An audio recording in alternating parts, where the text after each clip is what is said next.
오늘 본문 말씀은 예수님께서 주신 기도에 대한 교훈인데, 우리의 기도를 들으시는 하나님을 신뢰하고 응답받을 때까지 기도하라 하시는 말씀입니다. 본문의 내용은 하나님을 두려워하지 않는, 여기 두려워하지 않는 이란 말은 경외하지 않는 이란 말입니다. 하나님을 경외하지 않는 불의한 재판장이라도 계속되는 과부의 간청을 들어준다 하고 말씀하시면서, 그런데 하물며 하늘에 계신 너희 아버지께서 밤낮 부르짖는 자녀의 기도를 응답하시지 않겠느냐. 하나님은 우리의 아버지이시고 우리는 하나님의 자녀이므로 우리가 하나님 앞에 기도할 때 속히 응답하시리라. 이것이 기도에 대한 예수님의 말씀입니다. 그러나 이 교훈의 마지막에 이렇게 말씀하십니다. 그러나 인자가 올 때에 세상에서 믿음을 보겠느냐.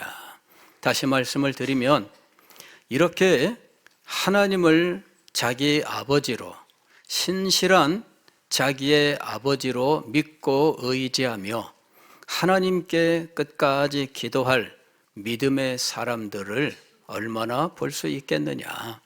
이러한 이 시대 상황에 대한 말씀을 하고 계십니다.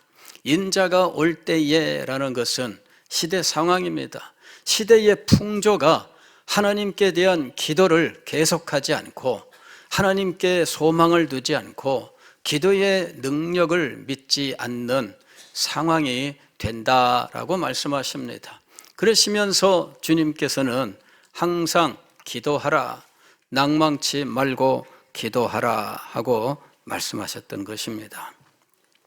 여기에는 주님께서 당시 사람들의 기도 생활의 문제점을 어떻게 파악하고 계신지를 우리에게 보여주고 있습니다. 주님께서 파악하신 기도의 문제점, 첫째, 항상 기도하지 않는다 하는 것입니다. 항상 기도하지 않는다. 즉, 하나님 앞에 매일 기도하지 않는다. 하나님 앞에 언제나 기도하지 않는다. 하나님 앞에 자주 기도하지 않는다. 기도가 자기의 생활이 되어 있지 않다라고 말씀합니다. 이것이 그 시대 사람들의 문제였던 것입니다. 그 다음에 두 번째로 주님께서 파악하신 기도의 문제는 쉽게 낙심하고 포기한다 하는 것입니다. 기도를 하기는 합니다.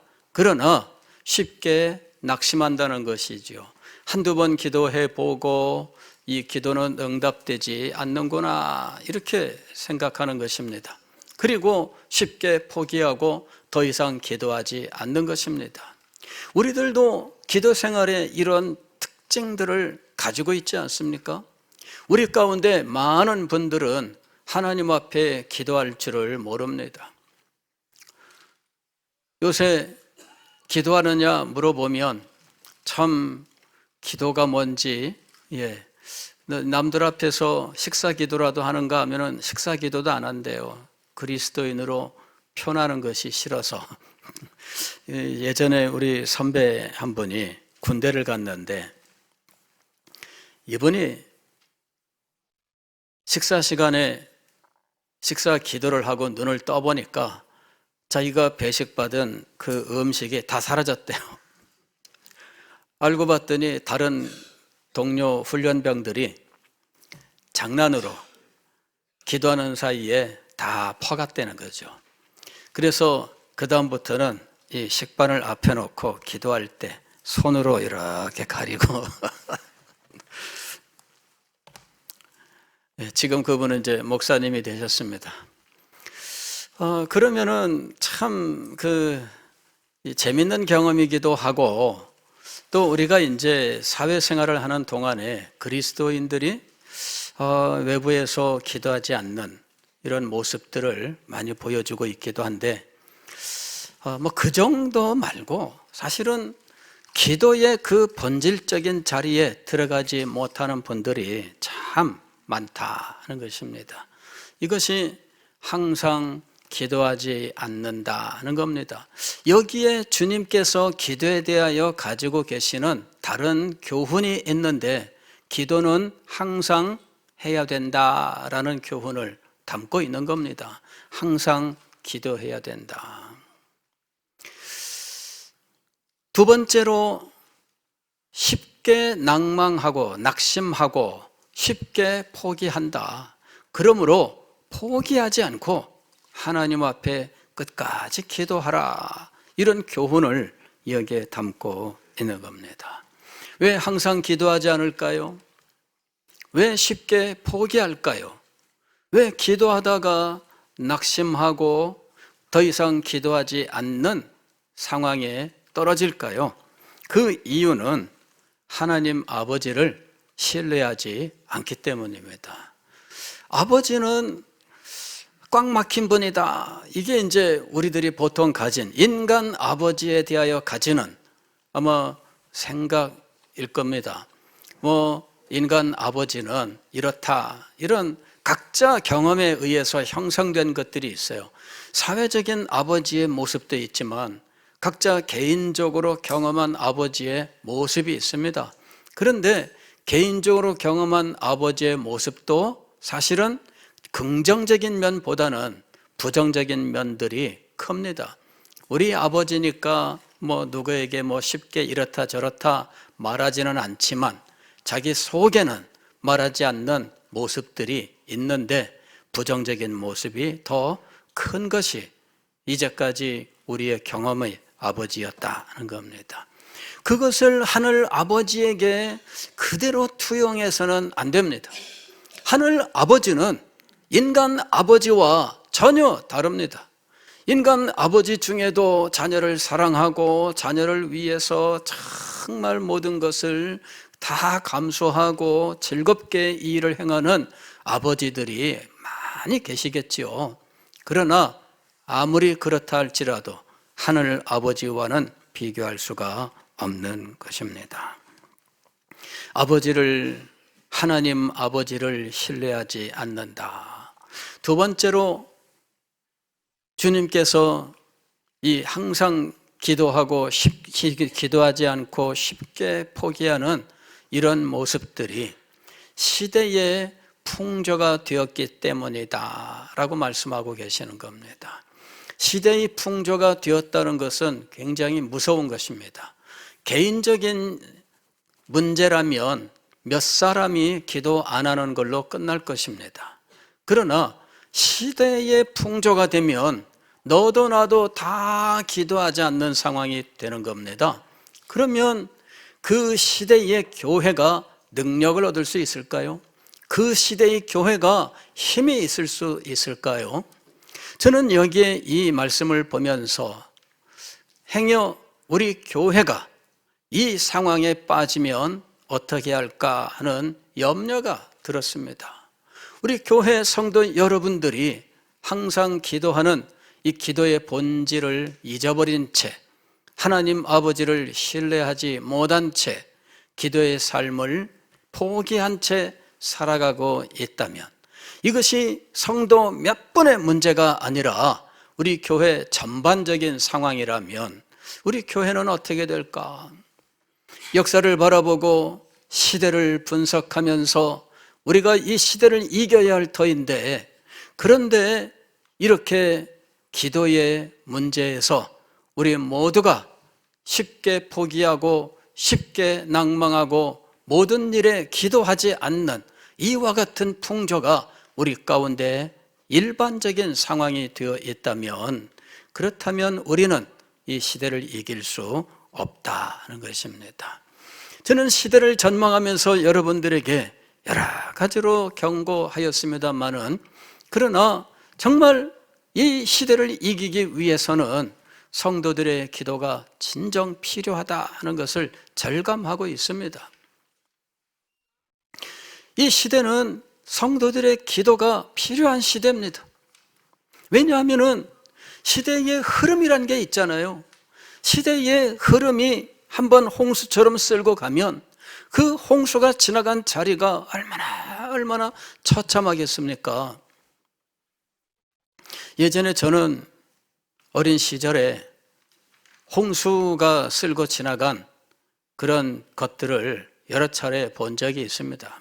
왜냐하면 제가 살던 동네가 이 큰 하천 옆에 뚝방 인근에 있었거든요. 그러니까 여름만 되면 비가 며칠 내리면 장마철이 되면 이 하천에 물이 막 얼마나 막 차고 넘치는지 그 뚝방에 올라가서 물이 막 도도하게 흘러가는 그 모습을 구경하는 것을 즐겼어요.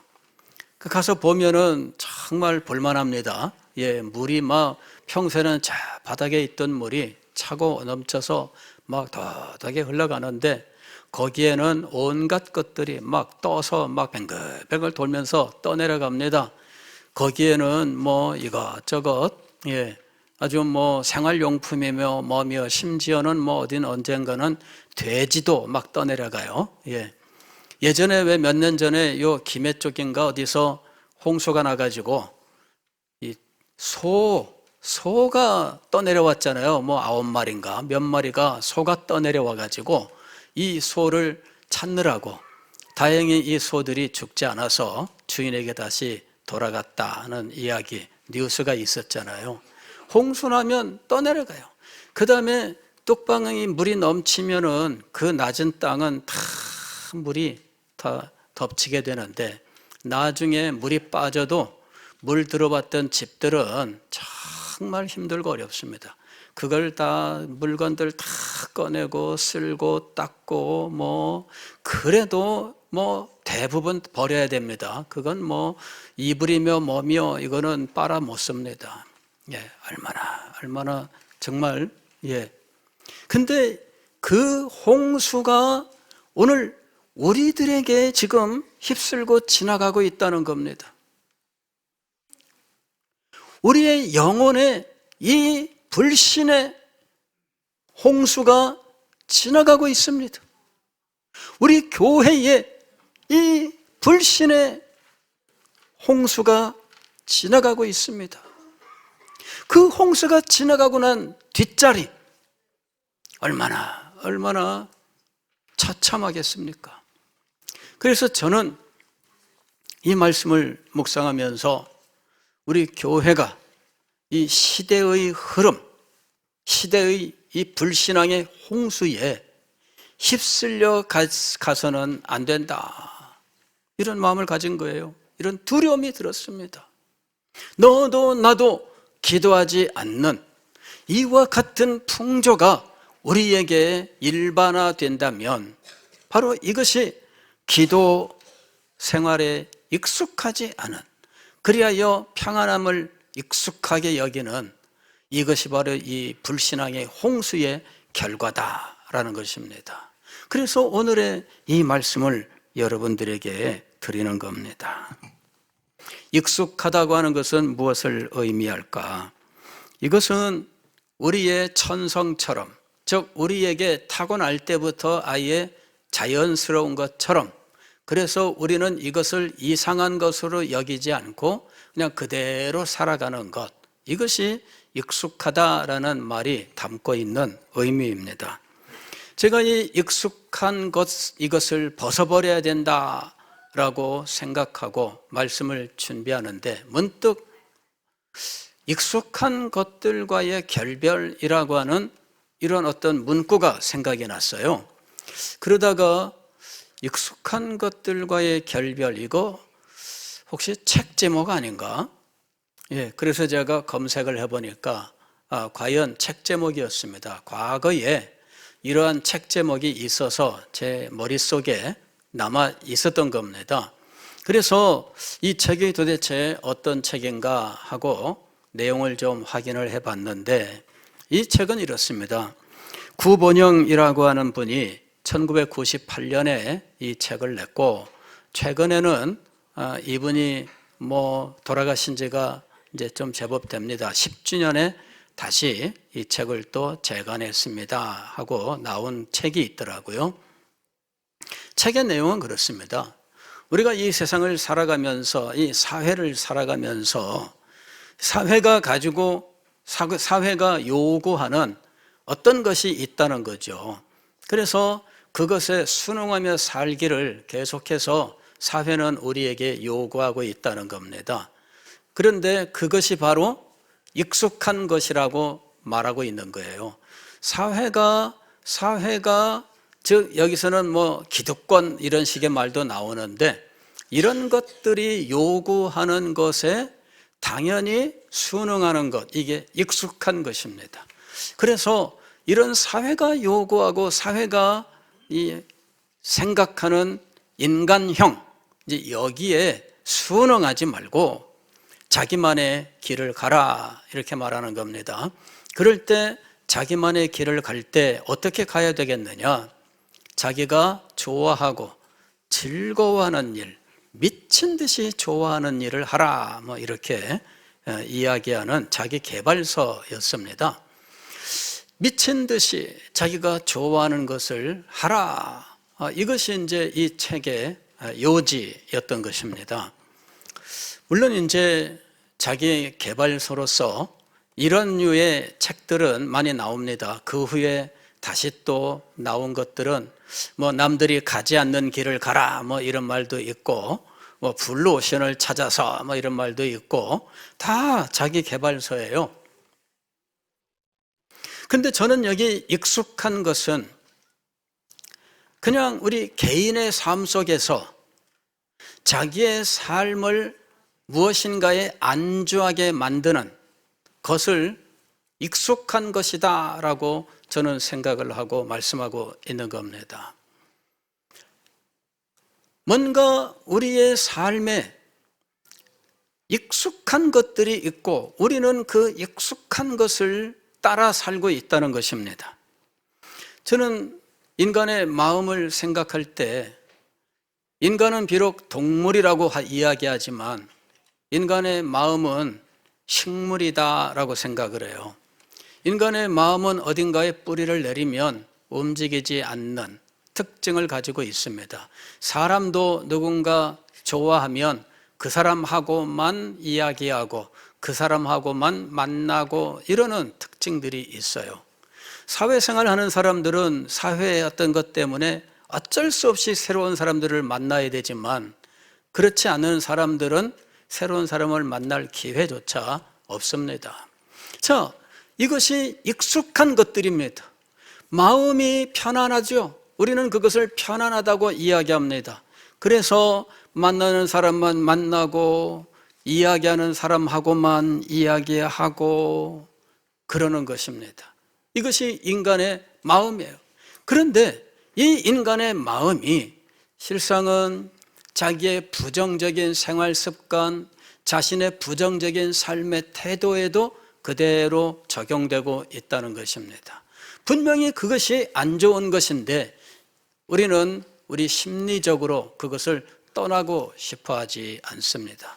신앙생활에도 이런 부분들이 있습니다. 신앙생활에도 분명히 하나님의 말씀이 우리에게 가르치는 것들이 있습니다. 그것을 마음으로 받아 순종하는 자리에 나가야 되는데 우리는 너무나 오랜 세월 동안 하나님의 말씀대로 살지 않던 마음의 식물적인 뿌리를 내린 이런 것들이 있는 겁니다. 이것이 바로 익숙한 것이라고 표현되어 있는 것들입니다. 하나님께서 우리에게 기도하라 하고 말씀을 하셨는데 우리의 마음은 기도하는 것에 익숙치가 않아요. 그냥 편안한 대로 있고 싶다는 건요, 이대로 있는 것이 좋사오니, 이것이 바로 익숙한 것입니다. 여기에 그냥 있고 싶다. 왜 항상 기도하지 않을까요? 기도하지 않는 것이 편하기 때문이에요. 왜 우리는 기도를 붙들고 하나님이 응답하실 때까지 끝까지 기도하지 못할까요? 그냥 한두 번 해보고 포기하는 것이 우리한테는 익숙하기 때문입니다. 그래서 기도하지 않아요. 그래서 우리는 포기하고 있다라는 것입니다. 기도하지 않던 삶에 익숙한 우리들, 기도 응답이 없어도 그러려니 생각하고 당연히 기도 응답은 없는 것이다 라고 생각하고 사는 모습들, 기도 응답에 대하여 성경이 말씀하는 성경 구절들 얼마나 많이 있는지 이런 말씀들을 들어도 그냥 그때뿐입니다. 의뢰의 성경 말씀은 그러려니 라고 생각하는 거죠. 제가 여러분들에게 그렇게 말씀을 드려도 의뢰, 목사님은 당연히 그렇게 해야 되는 거야, 목사님의 일은 다 그렇게 하는 것이니까 라고 생각하고 넘어가는 겁니다. 그러려니 라고 하면서 넘어가는 모든 것들은 익숙한 것들이죠. 그러나 이것이 그의 영혼에, 그의 삶에 진정으로 도움이 되는가 하는 것입니다. 쉽게 낙심하고 쉽게 포기하는 사람들에게 결여된 것은 무엇인가? 기도 응답의 체험입니다.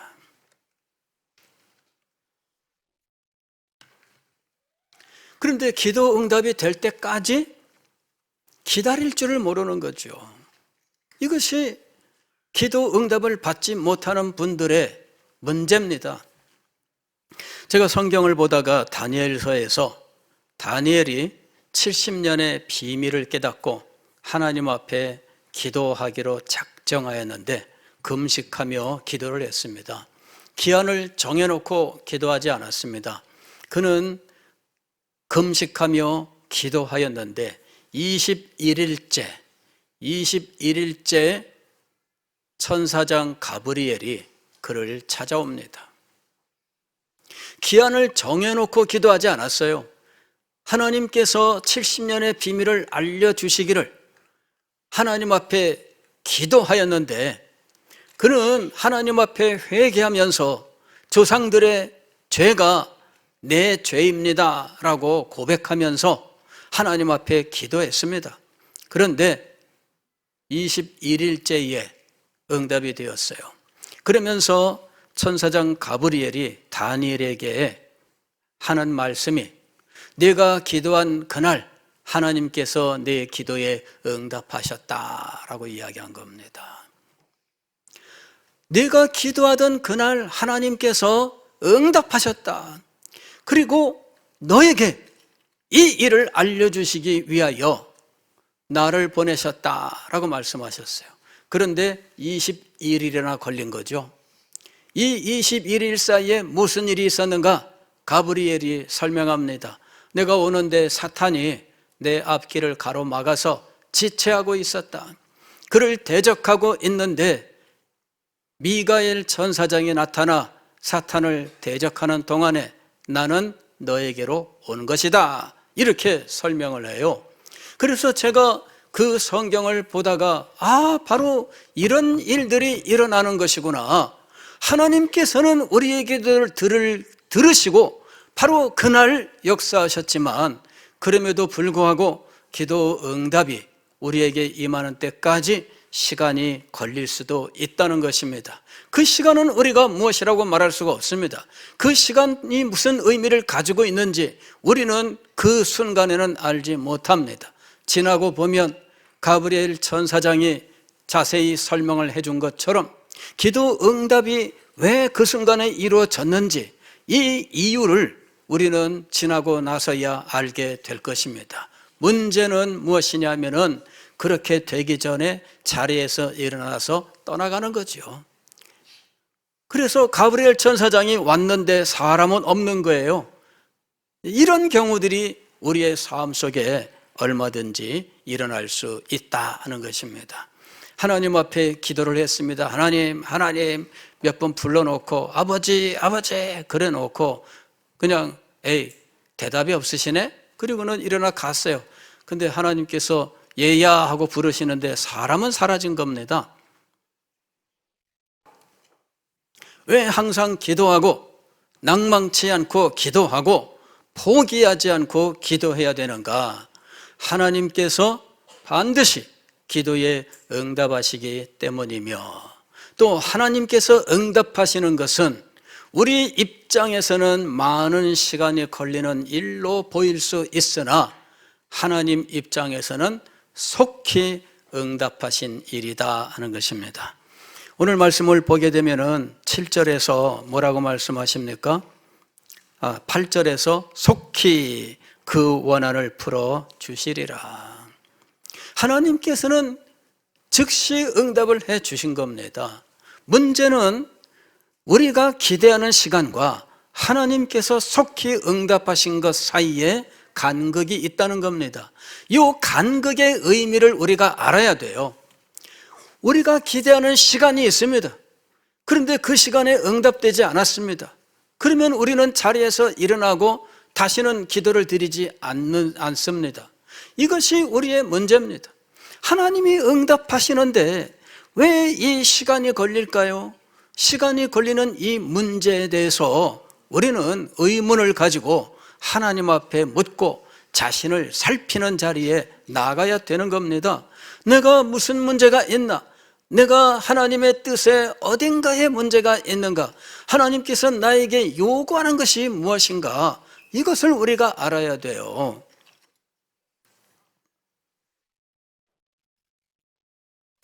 하나님께서 속히 응답하실 때에 하나님은 우리에게 요구하시는 것이 있으십니다. 왜? 기도를 통하여 우리를 가르치시고 기도를 통하여 우리를 인도하셔서 기도를 통하여 우리를 하나님의 사람으로 만드시기를 원하시기 때문입니다. 그래서 이 간극이 있는 겁니다. 이 간극을 놓고 하나님 앞에 기도해야 돼요. 그리고 이 간극을 메꾸기 위해서 우리는 우리 자신을 돌아보고 우리의 삶을 새롭게 하는 자리에 나아가야 하는 것입니다. 그런데 이 일을 하지 않고 하나님 몇 번 불러보고 끝. 이것이 많은 분들의 기도 생활인 것입니다. 참으로 기도하여 응답받는 체험을 하셨는가? 저는 예수 믿은 지 얼마 안 된 분들이 기도 응답을 받았노라고 기뻐하는 이런 일들을 보고 예수 믿은 지 오래되었는데 기도 응답을 받지 못한 채 포기하는 삶을 사는 모습을 보면서 왜 차이가 날까? 많은 의문을 가졌습니다. 왜 차이가 날까? 왜 예수 믿은 지 오래된 사람들의 기도는 지체되는 것처럼 보일까요? 안 그런가요? 예수 믿은 지 오래됐으면 초신자보다 기도 응답을 더 받을까요?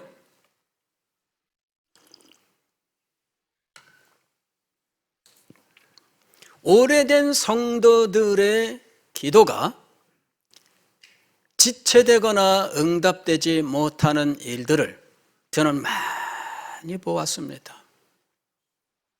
초신자들의 기도는 쉽게 응답되는데, 그래서 제가 의문을 가졌습니다. 이유가 도대체 무엇일까? 초신자들에게는 계속 기도에 대한 격려입니다. 기도해 보니까 응답되더라. 너무나 기뻐요. 신기하네. 정말 기도하니까 응답되네. 그래, 그는 더 기도합니다. 오래된 성도의 기도는 무엇에 문제가 있을까요? 하나님의 뜻에 대하여 나태하거나 게으르거나 무지하거나 외면하거나 순종하지 않거나 다양한 문제들이 쌓여 있기 때문입니다. 왜 그런 거 있잖아요. 오래 돌린 기계에 녹슬거나 먼지가 끼거나 이런 게 슬러지라 그러잖아요. 이런 것들이 끼면은 기계 성능이 떨어지게 되어 있어요. 오래된 성도들에게는 이런 슬러지가 많이 쌓여 있습니다. 그들의 영혼에, 그들의 마음에, 그들의 삶 속에 가지가지 문제점들이 쌓여 있습니다. 그런데 이런 것들을 정리하지 않은 채 그냥 익숙한 삶을 살아가고 있습니다.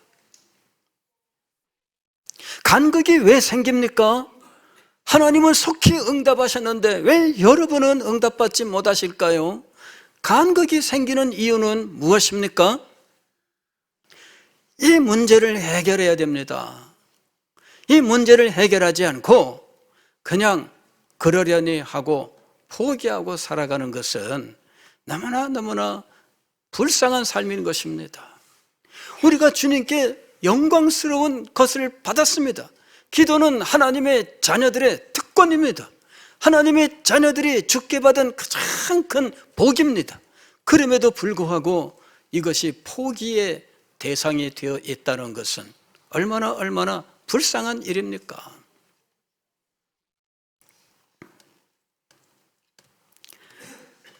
모처럼 기도하지만 쉽게 포기하고 마는 성도들이 참 많습니다. 예수님께서 제자들에게 겟세마네 동산에서 말씀하셨습니다. 너희가 나와 함께 깨어 기도할 수 없더냐. 제자들은 기도하고자 하는 마음이 없었던 게 아니에요. 그러나 쉽게 포기했습니다. 그래서 주님께서 너희가 나와 함께 깨어 기도할 수 없었느냐라고 말씀하셨던 겁니다. 쉽게 포기한 제자들의 모습, 이것이 오늘 우리들의 모습과 얼마나 닮아 있는지 모르겠습니다. 우리는 이것을 한번 깨뜨려 봐야 돼요. 우리의 마음에 평안하고 그냥 우리의 삶에 평안하고 그대로 있는 것이 좋다 이리 생각하고 가만히 있는 거 한번 깨고 나와 보아야만 됩니다. 한번 알을 깨고 나와 보라 이런 말씀이 있지 않습니까? 포기하지 말라.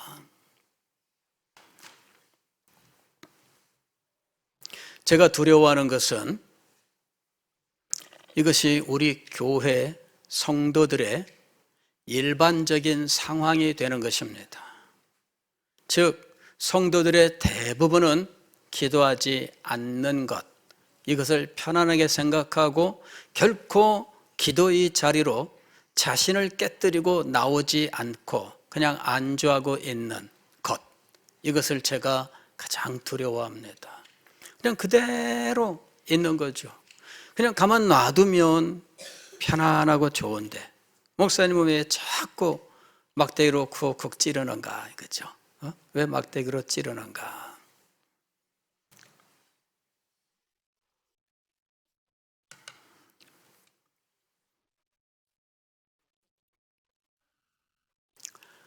이 환경단체 가운데 바다 생물, 특별히 바다 표범이나 이런 육지와 바다를 왔다 갔다 하는 이 생물들을 돌봐주는 단체가 있어요.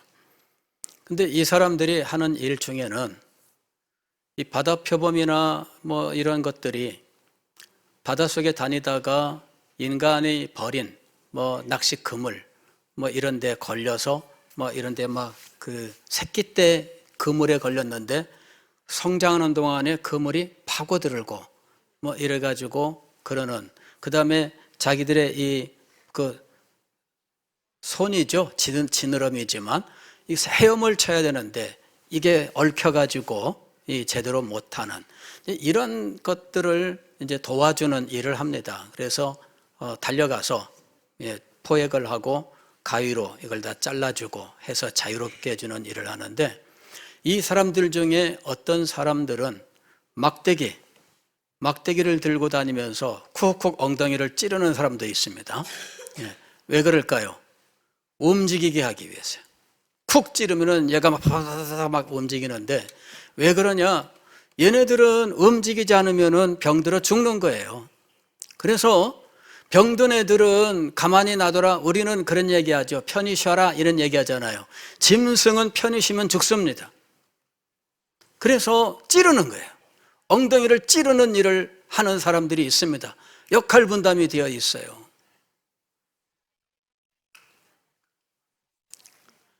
기도를 포기하고 살아가는 많은 성도들 그냥 두면 안 됩니다. 찔러줘야 돼요. 계속 찔러서 기도하는 자리에 나아갈 수 있도록 해야 됩니다. 그거는 저 혼자 해서는 안 됩니다. 여러분들이 같이 해줘야 돼요. 성도의 교제 속에서 기도를 할 수 있도록 도와주고 격려하고 함께 기도하고 그리하여 소망 가운데 하나님의 은혜를 같이 받는 자리에 나아가야 됩니다. 온 교회가 기도하지 않는 이런 풍조가 일반화되는 이런 상황 무섭지 않습니까? 두렵지 않습니까? 여러분, 이런 순간들이 우리에게 찾아온다면 어떻게 될까요? 저는 너무 두렵습니다. 사랑하는 성도 여러분, 기도하시기를 바랍니다. 모든 일에 기도하시기를 바랍니다. 기도 응답이 없는 것을 당연하게 여기지 마십시오. 기도 응답이 없는 것을 이상하게 여기십시오. 기도 응답이 없는 것을 이상하게 여기십시오. 그래야 여러분의 삶에 하나님의 은혜와 능력이 임하는 것입니다. 기도하겠습니다.